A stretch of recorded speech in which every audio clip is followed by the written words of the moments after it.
Hey, what's up guys? Today, I'll show you a crime drama film. Elsa Creed up to sus ojos. Spoiler ahead, watch out and take care. The movie begins with the prosecutor Benjamin remembering a memory. He and a woman were saying goodbye to each other at a train station. The man boarded the train station with his luggage and stole one last glance back at the woman. The train started to move and the woman couldn't help but run after it. Eventually, the train gained speed and the woman was left behind. The same man, but now older, is writing all this down in a notebook. Frustrated, he tears off the page and starts over. He decides to begin with the case in 1974. Specifically, the morning of June 21st, when the victim of a rape and murder case was still alive and spending her last breakfast with her husband. They were happy and laughing. Soon enough, pain and misery would follow. Benjamin sighs and tears the page again. The right words just wouldn't come to him, and so he decides it would be better to continue writing another day. Benjamin is a retired federal justice agent who is now hoping to put into words the experiences he's had. The next morning, he visits his former workplace and his former boss, Irene. She is surprised that he is planning to write a novel, and he explains that writing about the particular case that has haunted him for years is helping him make sense of it. She goes to her bookshelf and unearths a vintage typewriter. She gives it to Benjamin and advises him to start at the beginning and stop dawdling. For Benjamin, Irene was the real beginning. He remembers the day he first met her, a beautiful woman dressed in red that is about to be his new boss. All he could do was stare at her as she warmly greeted him. Behind him was his partner, who she also greeted. Shortly after they were introduced, a rape and murder case was assigned to them. Benjamin initially tried to pass the case to another team, but it was his turn, and there was nothing he could do. Resigned to his fate, Benjamin went to the crime scene and met the inspector. What waited for him there was a brutal sight that rendered him speechless. He couldn't believe how young the dead victim was, and the pain of her death gripped him. He and the inspector went to talk to the victim's husband, Ricardo, who works as a bank clerk. He was understandably shocked by the news and gave short answers to their questions. Benjamin mentioned that their neighbors told him he has an unusual habit of going home every lunchtime. Ricardo explained that he and his wife liked a noontime show. He would go home every day so they could watch it. The next day at the office, Benjamin's team was informed that 2 construction workers were arrested in connection to the rape and murder case. He immediately went to the police station so he could speak to the 2 workers.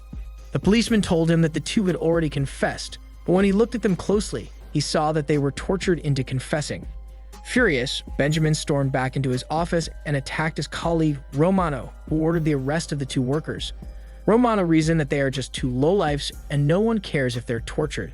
Their other co-workers tried to separate them, and Benjamin threatened that he would file a complaint and end Romano's career.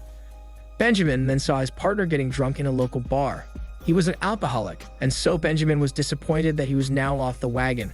He paid for his friend's drink and helped him get home from the bar. However, the partner's wife wouldn't allow him inside in his condition, so he just took his partner to his own apartment. While his partner dozed off on his couch, Benjamin flipped through the victim's past photos and crime scene photos. That same night, he went to Ricardo and asked for more photos of his dead wife. He needed to get a feel of what she was like in life. He told Benjamin that his wife grew up in the town of Chivilcoy, but left to work in Buenos Aires as a teacher. While browsing through stacks of photo albums, Ricardo also shared that he doesn't want the murderer to be executed. Instead, the murderer deserved to suffer in jail for the rest of his life. Benjamin then noticed the same man in many of the pictures, staring eerily at the victim. Ricardo identified the man in the photo as the suspect, a friend of the victims from Chivilcoy. Back in the present day, Benjamin explains to Irene that there was something in the man's eyes that caught his attention. His looks were full of longing and obsession.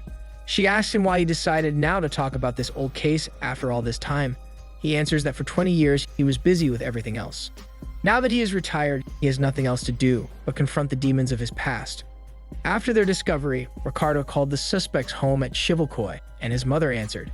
She told him that her son had moved to Buenos Aires more than a month ago. He asked her if her son knew the victim, and the mother replied that they were childhood sweethearts, and he never got over her when she left Chivilcoy. Benjamin chased this lead, but the suspect had already disappeared from his job and the hostel he was staying at. He also wasn't able to obtain a search warrant for the house of the suspect's mother in Chivilcoy. Benjamin and his partner decided to forego the proper procedures and entered the premises to get evidence against the suspect. He rifled through the magazines and cabinets until he finally saw a stack of letters sent by the suspect to his mother, hidden underneath a drawer full of clothes. Some of the letters were recent, but there was no hint of his guilt in any of them. He kept reading and rereading the letters, hoping to find a clue about the suspect's whereabouts, but the letters were just filled with mundane names and topics. Unfortunately, the judge finds out from local police that 2 of his justice agents have been seen in Chillicothe. In fact, the partner was even seen drinking alcohol straight out of the bottle in the nearby store. Irene is both embarrassed and furious about their behavior, and she reprimanded them for behaving so recklessly. Still, she defended her team members and asked the judge not to punish them, but the case would now have to be officially closed. Back in the present day, Benjamin and Irene are looking at the photos of her engagement party and reminiscing about the good times. He remarks that it was only a few weeks after the case was closed that she got engaged. She shows him a group photo with him looking all serious, but she doesn't realize that he is actually longingly looking at her. She tells him that she is glad that he is writing a novel looking back on the past, but she knows that she needs to move forward. Irene stands up from the table and gives him a kiss on the forehead goodbye. Benjamin then remembers when he accidentally ran into Ricardo in a train station a year after the murder. He discovered that he had been diligently going from station to station, waiting for the suspect to eventually pass through. He also tearfully confessed that he is starting to forget his memories of the victim, no matter how hard he tried to remember the little details of their last days together. Moved by Ricardo's devotion, Benjamin and the partner pleaded with Irene to reopen the case. She reluctantly agreed. Meanwhile, the partner finally figures out who the names mentioned in the letters are with the help of his friends at the bar. They are football players from a certain team that the suspect is passionate about. In a bid to catch the suspect, Benjamin and his partner attended one of the team's games. They see him in the crowd and try to chase him. The suspect flees, but he is caught by some of the stadium's security guards. They arrested the suspect and kept him detained for 3 days. On the day they were supposed to interrogate him, the judge and the partner hadn't arrived yet. Benjamin wanted to go ahead with the interrogation without them, but Irene insisted that they had to do things by the book. Benjamin didn't listen and went on with the interrogation. The suspect admitted that he knew the victim when they were growing up together, but denies any involvement in the rape and murder. Irene walked in and caught the suspect staring at her chest. She suddenly decided to take control of the interrogation and began to insult the suspect's masculinity. She said that there is no way he was the killer because he isn't strong or virile enough to commit the crime. The suspect got so enraged that he slapped Irene and proudly boasted that he raped and killed the victim. Benjamin attacked the suspect for slapping Irene and threatened to kill him for hurting her. Back in the present, Irene calls Benjamin and tells him that she has changed her mind and she'd like to read his novel when he is done. But the case didn't have a satisfying ending. Despite being convicted, the suspect was freed by Romano to get back at him. The suspect was then given a position in the newly elected president of Argentina's security team. Benjamin and Irene confronted the colleague about this, but there was nothing they could do. After their meeting, they got into an elevator and the suspect walked in. He didn't say anything, but just casually revealed a gun and a silent threat to Irene and Benjamin. Benjamin regretfully informed Ricardo that his wife's murderer was now free. Ricardo is saddened and declared that he deserved to live a life in prison.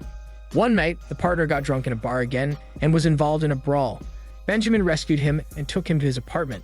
He then headed out to go get the partner's wife. The wife was furious that the partner was drunk again and told Benjamin that this would be the last time she would ever go to his apartment to get her husband. They arrived at his apartment and discovered that the door had been broken. He walked in and saw that all his pictures had been flipped over. He finally saw his partner's dead body lying on his bed. Worried about Benjamin's safety, Irene hurriedly made plans to get him to where her cousins had stayed. Benjamin didn't want to go and leave her behind, but she insisted that he had to go. She went with him to the train station, as shown in the memory earlier in the film, and the two almost share a tongue massage.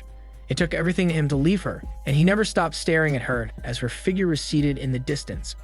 In the present, Irene has just finished his novel. She is surprised by the depth of emotion in the novel's last scene. With tears in her eyes, she asks Benjamin why he didn't take her with him. He doesn't respond. To lighten the mood, she asks him how the next 10 years were. He tells her that he spent it counting llamas in a far-flung province, and that when he returned to Buenos Aires a decade later, she was already married with 2 kids. Irene retorts that he himself was married to a rich girl. Benjamin confesses that he had never loved anyone but her, which is why his marriage didn't work out. He tells her that he doesn't want to live an empty life anymore. This time, it is Irene who says nothing. The next day, the two track down the addresses of the suspect and Ricardo. The The suspect's address hasn't been known since 1975, but they did have some luck with Ricardo's address. Benjamin goes to his address in a remote mountain area. It appears that Ricardo leaves alone. The two are awkward, but they are glad to see each other.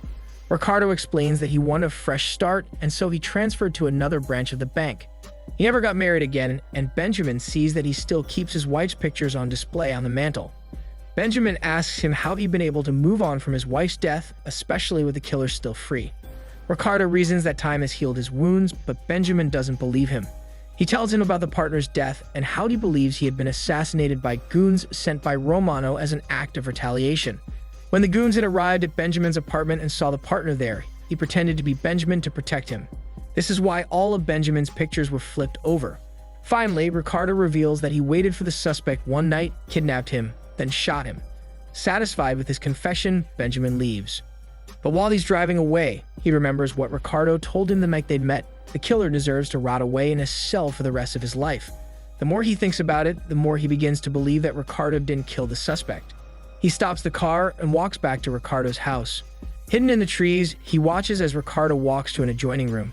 He follows and sees him feeding the suspect, who he has kept in his cell for these past 2 decades. Benjamin's hunch was right. Ricardo could never let go of his obsession, and he gave his own brand of justice to the suspect. Without saying anything, Benjamin leaves. After returning to Buenos Aires, Benjamin visits his partner's grave and pays his respects. He then goes to Irene's office. He says that there's something he needs to tell her. The movie ends with the two smiling at each other, both understanding that they will finally have a chance at love. This is Daniel CC Movie Channel. Stay safe and enjoy your day.